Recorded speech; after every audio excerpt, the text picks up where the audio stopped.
اعوذ باللہ من الشیطان الرجیم بسم اللہ الرحمن الرحیم۔ تمام دیکھنے اور سننے والے ناظرین کو میری طرف سے السلام علیکم۔ برتنوں کی میل صاف کرنے کے لیے پانی میں لیمو نچوڑ کر برتن دھویا کریں۔ آم کے خشک پتوں کے سفوف میں شکر ملا کر روزانہ 1 چمچ کھانے سے نزلہ زکام سے آرام مل جاتا ہے۔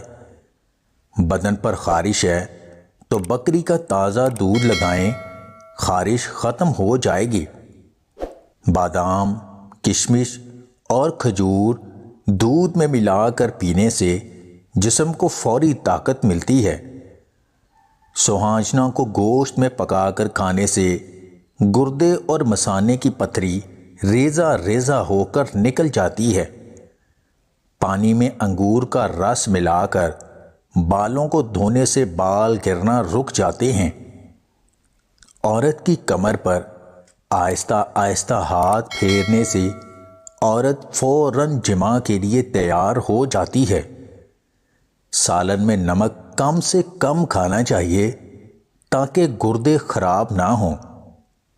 لہسن اور لونگ کے 4 دانے 1 گلاس نیم گرم پانی میں کوٹ کر ڈال دیں۔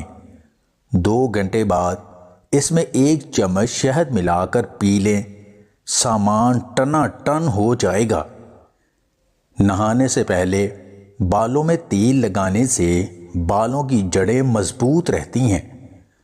صبح خالی پیٹ گلقند کھانے سے معدہ ٹھیک رہتا ہے اور موٹاپا کم ہوتا ہے۔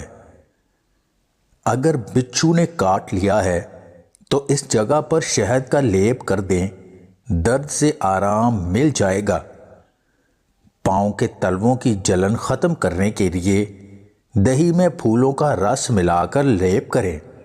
بے شک صبر کے بعد سب سنبھل جاتا ہے، لیکن صبر کرنے سے صبر آ جانے تک کے سفر میں کئی بار انسان بکھر جاتا ہے۔ اگر آپ کو ہماری یہ ویڈیو پسند آئے تو اسے لائک اور شیئر ضرور کیجیے گا، اور مزید ویڈیوز حاصل کرنے کے لیے دیسی ٹپس پوائنٹ چینل کو سبسکرائب کر لیں۔